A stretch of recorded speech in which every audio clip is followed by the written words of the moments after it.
pagi pemirsa, apa kabar Anda hari ini? For News kembali hadir menjumpai Anda bersama saya, Elviana Hijratul Aidi. Sejumlah informasi aktual, informatif, dan terpercaya segera hadir di hadapan Anda. Pemirsa, mari kita masuk ke informasi yang pertama. Informasi yang pertama adalah renovasi rampung Masjid Al-Abror Padang Sidempuan menarik lebih banyak jemaah. Informasi ini akan disampaikan oleh rekan saya, Ulfa. Baik, Assalamualaikum warahmatullahi wabarakatuh. Perkenalkan, saya Syafrina Ulfa Sihombing dengan NIM 22017048. Di sini saya akan membawakan berita tentang Masjid Agung Al-Abror Kota Padang Sidimpuan.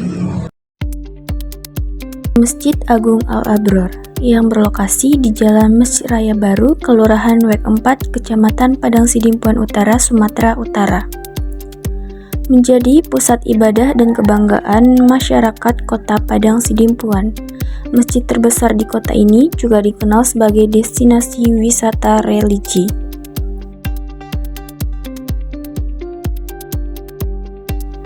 Masjid Al-Abror, salah satu masjid bersejarah di Kota Padang Sidimpuan, telah selesai menjalani renovasi besar-besaran pada Desember 2024. Proyek renovasi yang berlangsung selama 1 tahun ini membawa perubahan signifikan, baik dari segi arsitektur maupun fasilitas, sehingga menjadikan masjid ini lebih modern dan nyaman untuk beribadah. Masjid Al-Abror sendiri memiliki nilai historis bagi masyarakat Padang Sidimpuan. Berdiri sejak puluhan tahun yang lalu, masjid ini telah menjadi pusat kegiatan keagamaan seperti pengajian, buka puasa bersama, hingga pelaksanaan sholat Idul Fitri dan Idul Adha.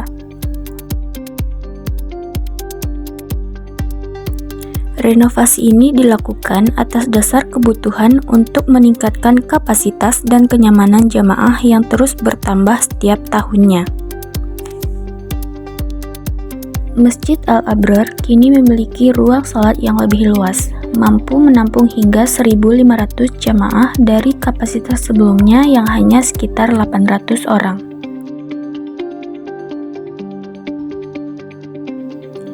Kubah masjid yang baru dibangun memiliki desain modern dengan hiasan kaligrafi, memberikan kesan megah dan indah. Selain itu, renovasi juga mencakup pembangunan menara baru setinggi 25 meter yang dilengkapi dengan pengeras suara modern untuk azan.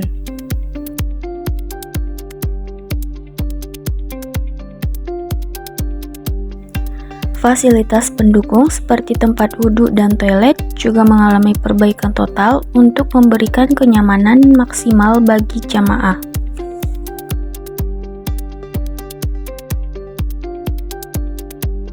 Taman masjid turut diperindah dengan penambahan area hijau yang ditanami dengan pepohonan dan tumbuhan hijau sehingga menciptakan suasana yang asri dan menenangkan bagi para pengunjung. Daerah parkiran di masjid ini juga sangat luas sehingga nyaman bagi pengunjung yang datang. Dana renovasi Masjid Agung Al-Abror ini bersumber dari sumbangan masyarakat, pemerintah daerah, serta donatur swasta. Proses renovasi melibatkan tim arsitek dan tenaga kerja lokal untuk memastikan kualitas hasil yang sesuai dengan kebutuhan. Proyek renovasi ini menjadi bukti nyata bahwa dengan kerjasama antara masyarakat, pemerintah, dan pihak swasta, sebuah tempat ibadah dapat berkembang menjadi lebih baik dan mampu melayani umat secara maksimal. Pada malam hari, lampu LED yang dipasang di sekitar taman dan bangunan utama memberikan pencahayaan artistik yang memperindah suasana masjid.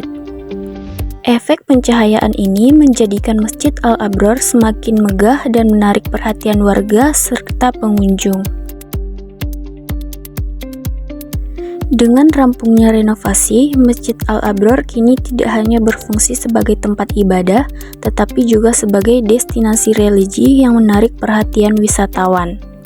Lokasinya yang strategis di tengah kota semakin memudahkan pengunjung untuk datang beribadah maupun menikmati keindahan arsitektur masjid yang kini semakin megah.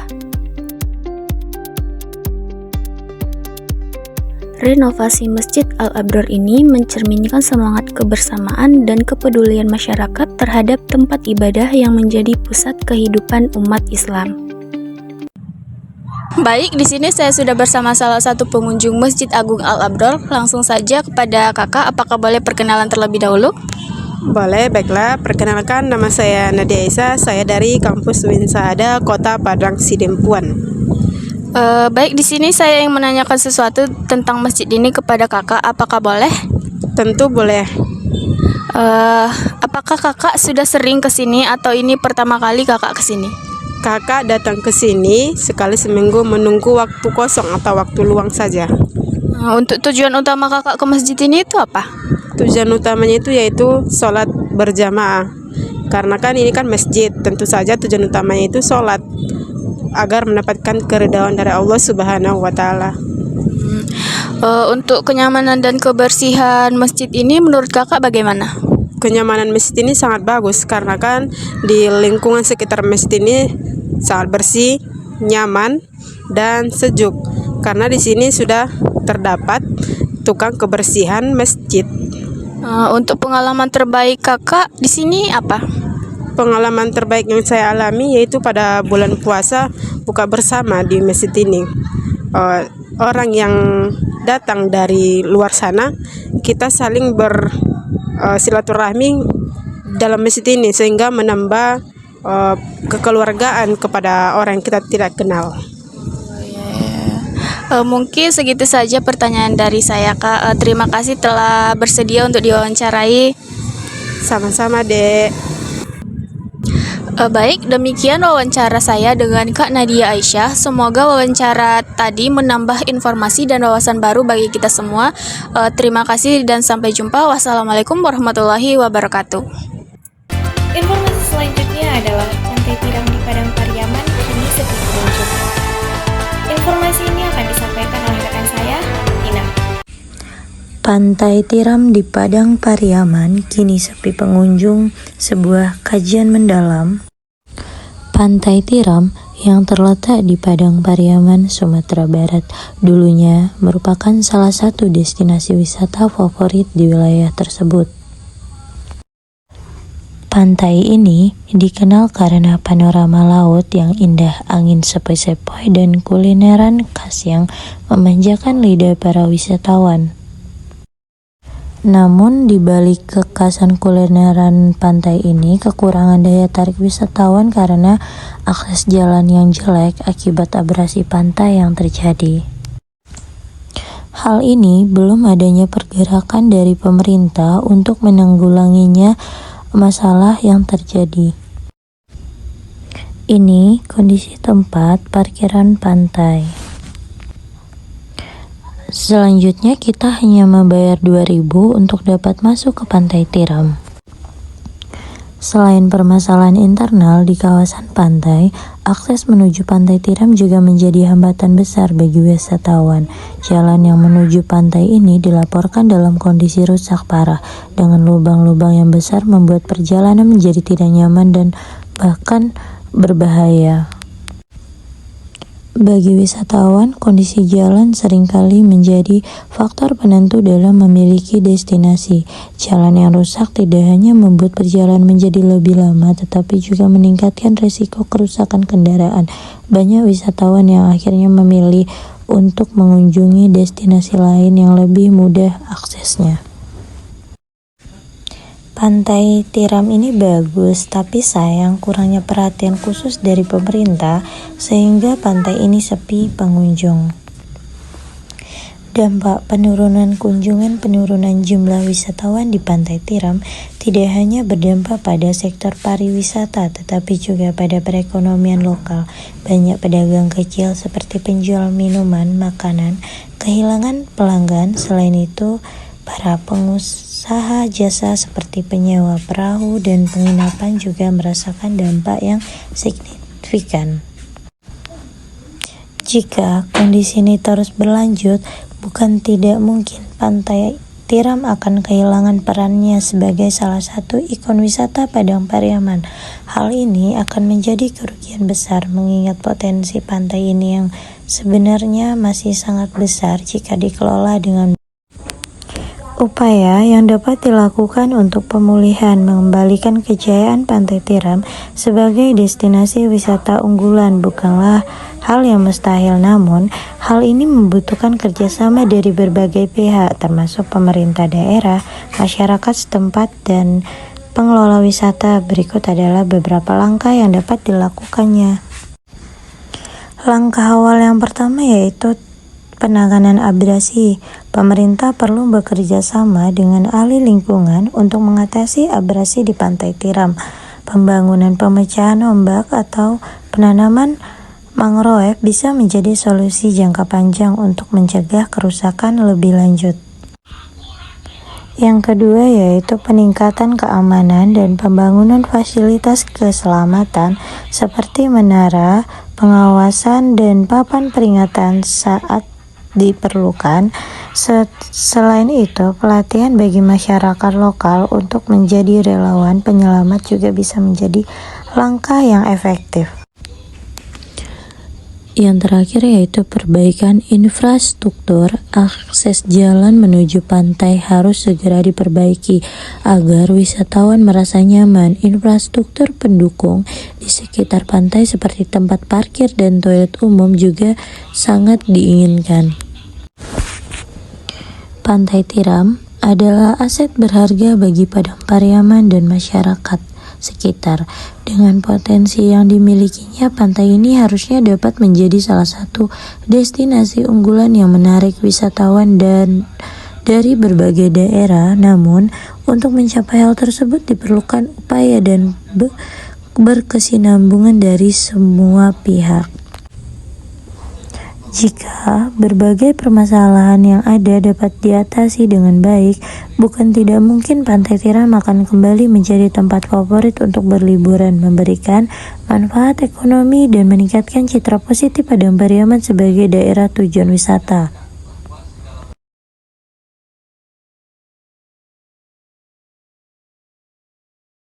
Dulu Pantai Tiram ini ramai pengunjung dan banyak orang yang mengunjungi, dan pantainya pun tidak securam sekarang karena dulu pantainya sangat datar dan banyak anak-anak bermain air di sini. Kira-kira untuk operasi di sini tuh bisa dibolehkan untuk berenang atau apa gitu, Kak? Kalau untuk melihat cuaca sekarang sepertinya tidak boleh berenang untuk anak-anak ataupun orang dewasa, hanya boleh bermain air di sekitar pantai, dan setelah maghrib sudah dianjurkan keluar lagi. Oh ya, sebelumnya perkenalkan nama kakak siapa dulu ya? Perkenalkan, nama saya Delviriana Fitri. Kakak orang mana? Saya orang sekitar sini. Oh, orang sekitar sini. Ya, warga lokal. Warga lokal. Oh gitu ya, Kak. Jadi kalau untuk masuk ke Pantai Tiram itu sendiri berapa ya, Kak? Untuk ke Pantai Tiram sendiri itu kita bisa membeli tiket di luar. Itu ada yang menyediakan tiket dan harga tiketnya itu sebesar Rp2.000 saja. Segitu ya, Kak. Ya udah Kak. Segitu aja ya tanya-tanya tentang sekitar itu. Sebelumnya terima kasih ya telah membantu saya dalam mengerjakan tugas. Makasih ya, Kak. Sama. Selanjutnya adalah kemeriahan malam tahun baru 2025. Ribuan warga Padang padati pusat kota. Informasi ini akan disampaikan oleh rekan saya, Elviana. Halo, assalamualaikum warahmatullahi wabarakatuh. Saya Elviana Hijratul Aini dengan NIM 220170066, Prodi Sastra Indonesia dengan mata kuliah Berita dan Fotografi. Padang 31 Desember 2024, malam tahun baru 2024 pergantian tahun 2025, dipenuhi dengan semangat dan kebahagiaan di berbagai kota di Indonesia. Ribuan warga berbondong-bondong menuju pusat-pusat keramaian untuk merayakan pergantian tahun dengan berbagai acara yang menarik. Kali ini saya berada di Jalan Khatib Sulaiman Alai Parak Kopi, Kecamatan Padang Utara, Kota Padang, Sumatera Barat. Bisa dilihat lalu lintas di sini cukup ramai. Oke, kali ini saya bersama dengan salah satu pengunjung di Jalan Raya Khatib Sulaiman. Oke, selamat malam Bang, boleh tahu dengan siapa? Oke, nama saya Reski Kurniawan. Oke, Oke, Bang Reski, boleh nggak nih saya nanya-nanya nih seputar malam tahun baru nih di Jalan Raya Khatib Sulaiman pada malam hari ini? Iya. Oke, lanjut langsung aja. Oke, langsung ke pertanyaan pertama ya, Bang. Apa sih yang Abang lakuin pada malam tahun baru? Saya di sini jualan, balik ke kafe, prepare, terus pulang. Oh gitu. Setelah prepare terus pulang nih, Abang nggak pergi malam tahun baru jalan-jalan gitu bareng teman? Ada Kak, paling nanti ngumpul-ngumpul sama teman main gitu. Oh iya. Oke, pertanyaan selanjutnya, apa sih Bang makna malam tahun baru bagi Abang nih pada malam hari ini? Kalau menurut saya sih makna tahun baru ini sebagai refleksi diri, merenungkan perjalanan hidup selama setahun terakhir agar tahun depan jadi lebih baik lagi gitu. Oh gitu ya Bang, bagus banget. Terus ada pertanyaan lagi nih, ada nggak sih hal baru nih yang pengen Abang coba pada malam tahun baru yang akan datang gitu? Gak ada sih Kak. Oh nggak ada ya. Oke, langsung aja ke pertanyaan terakhir ya Bang. Apa sih pesan atau harapan yang ingin Abang sampaikan kepada orang lain menjelang tahun baru besok? Pesan saya di tahun baru kedepannya, semoga tahun baru ini membawa kebahagiaan yang melimpah dalam hidup kita. Mari kita saling mendukung dan berbagi keceriaan dengan orang-orang sekitar kita. Oke, bagus sekali. Oke, terima kasih banyak ya Bang udah mau diwawancara. Terima kasih Bang. Iya Kak, sama-sama. Oke, sekian dari saya wawancara dengan salah satu pengunjung di Jalan Khatib Sulaiman. Saya tutup, saya kembalikan kepada reporter. Pada pukul 20.00 WIB, lalu lintas Kota Padang terlihat cukup ramai. Pusat-pusat perbelanjaan di Kota Padang dipenuhi dengan masyarakat yang cukup antusias untuk meramaikan malam tahun baru pada tahun ini.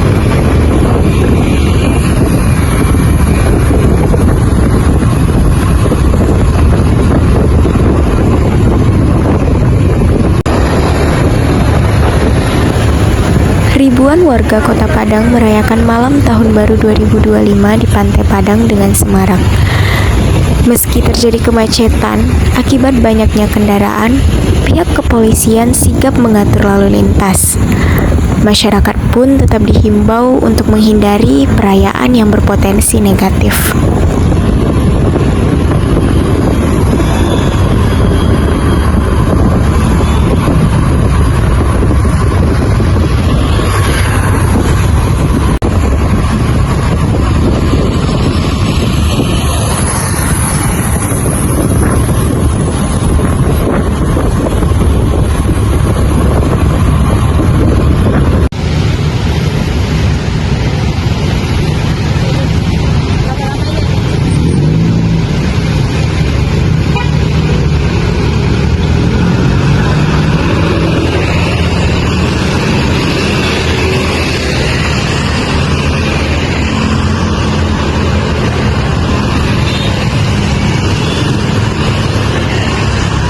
Informasi selanjutnya adalah teknologi dan inovasi, harapan baru untuk regenerasi sektor pertanian. Informasi ini akan disiapkan oleh rekan saya, Wilda.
Assalamualaikum warahmatullahi wabarakatuh. Perkenalkan, saya Wilda Heriani dengan NIM 2201754, Program Studi Sastra Indonesia Universitas Negeri Padang. Di perkembangan zaman yang semakin modern, sektor pertanian menghadapi tantangan yang serius, yaitu minimnya minat generasi muda untuk terjun ke sektor pertanian. Data dari Badan Pusat Statistik menunjukkan, dari tahun ke tahun, peminat pemuda untuk terjun ke sektor pertanian terus menurun. Sebagian besar anak muda zaman sekarang lebih memilih dari sektor pekerjaan di bidang perkotaan seperti bisnis digital, teknologi, dan bidang jasa lainnya. Namun, di sisi lain, Bismirohim, 29 tahun, berasal dari Negari Lalan, Kecamatan Lubuk Tarok, Kabupaten Sejunjung, justru malah memilih jadi petani muda di era sekarang ini. Kurangnya minat dari generasi muda ini, ada beberapa faktor yang disebabkannya. Lalu, apa yang menjadi alasan Bismirohim, pemuda yang berasal dari Lubuk Tarok, Kabupaten Sejunjung, masih memilih tetap menjadi petani di era digital dan serba teknologi ini? Mari kita simak penjelasan dari narasumber atau pemuda yang masih tetap menjadi petani di era gempuran digital dan teknologi, serba teknologi ini, yaitu Bismirohim.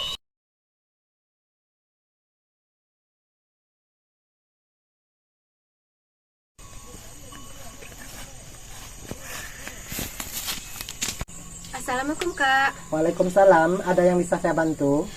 Perkenalkan, saya Wilda Heriani dari Universitas Negeri Padang. Ingin bertanya sedikit tentang cara kakak jadi petani milenial di era digital dan serba teknologi ini. Boleh, silakan pertanyaannya gimana ini? Apa sih yang membuat kakak tetap memilih menjadi petani di tengah banyaknya profesi lain yang dianggap lebih modern?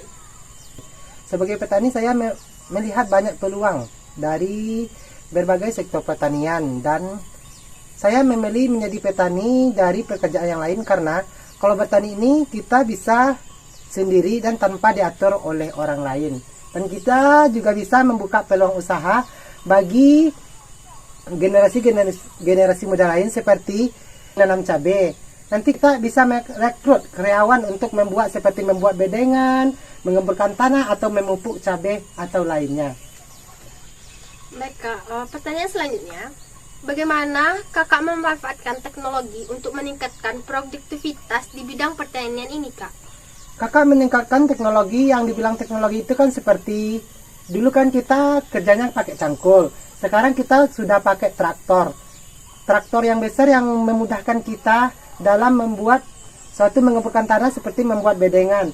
Atau dulu kan kita menyemprot hama-hama tanaman ini kan pakai semprotan tangan yang di kayu-kayu. Sekarang kita sudah menggunakan semprotan listrik yang bisa membuat kita memudahkan untuk menyemprot hama-hama dan bisa menghemat waktu juga. Itu ya Kak. Yang terakhir Kak, menurut kakak apa yang bisa dilakukan pemerintah untuk menarik lebih banyak anak muda yang terjun ke sektor pertanian ini? Menurut saya, sebaiknya pemerintah mengadakan berbagai pelatihan dan memberi bantuan-bantuan kepada generasi muda seperti alat-alat pertanian atau memberikan modal usaha untuk generasi-generasi muda agar mereka termotivasi untuk menjadi petani. Gitu ya Nak ya. Oke, terima kasih Kak atas waktu yang telah diluangkan dan beberapa penjelasan tadi mengenai petani milenial. Semoga dari penjelasan kakak tadi dapat menarik petani muda lainnya untuk bergabung dengan kakaknya. Demikian berita yang dapat saya sampaikan mengenai generasi muda dan tantangannya. Assalamualaikum warahmatullahi wabarakatuh. Informasi selanjutnya adalah Pasar Raya Padang, ikon tradisional yang terus berkembang. Informasi ini akan disampaikan oleh Dini. Selamat sore pemirsa, hari ini saya berada di Pasar Raya, tepatnya di Pasar Raya Padang.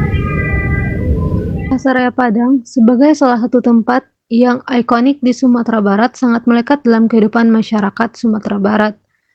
Hal ini dikarenakan Pasar Raya memberikan daya tarik tersendiri, bukan hanya menjadi pusat perekonomian, Tetapi Pasaraya juga menjadi destinasi budaya dan wisata kuliner yang kaya akan tradisi.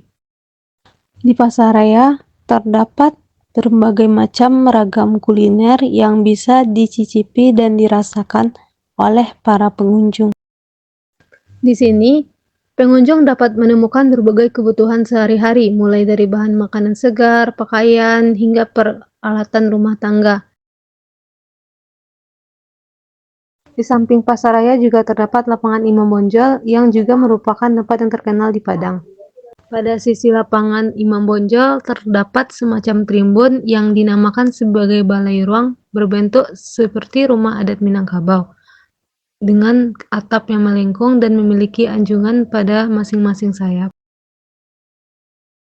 Ditambah lagi dengan berdirinya Pasaraya Fase 7 yang memberikan kesan modern dan ramah lingkungan terhadap pembangunan Pasaraya, sehingga membuat masyarakat lebih banyak lagi yang antusias untuk datang ke Pasaraya.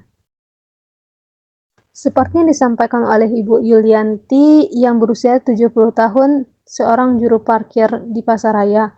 Beliau berharap agar Pasaraya tetap maju dan ramai. Pasaraya ini maju, orang ramai, orang belanja. Ini sekarang enggak, kurang. Kalau dapat kan rame orang belanja. Mungkin ekonomi orang normal lah lagi kan. Kalau kayak sekarang kan enggak. Pasaraya Padang dengan segala sejarah dan perannya bukan hanya sekedar tempat jual beli, tetapi juga menjadi cerminan kehidupan masyarakat Sumatera Barat yang penuh warna. Renovasi besar-besaran yang telah dilakukan memberikan harapan baru bagi pasar ini untuk kembali berjaya. Fasilitas yang lebih modern dan nyaman diharapkan mampu menarik lebih banyak pengunjung, baik dari warga lokal maupun wisatawan. Namun, perjalanan untuk mengembalikan kejayaan pasar tentu tidak mudah. Sejumlah pedagang terus mengantungkan harapan agar pasar ini kembali ramai seperti dulu. Ramainya aktivitas di Pasaraya tidak hanya berdampak pada pedagang, tetapi juga pada roda perekonomian masyarakat sekitar. Pasar ini menjadi simbol kekuatan budaya dan ekonomi Minangkabau yang harus terus dijaga. Dari hiruk pikuk pedagang yang menawarkan dagangannya hingga aroma kuliner yang menggoda, Pasaraya adalah sebuah pengalaman yang tidak tergantikan.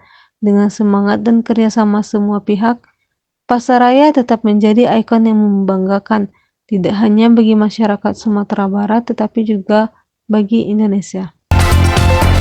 Sekian yang dapat kami sampaikan. Informasi tadi sekaligus menutup perjumpaan kita di 4News edisi kali ini. Atas nama tim redaksi, saya Elvina Hijratul Aini pamit undur diri. Sampai jumpa di lain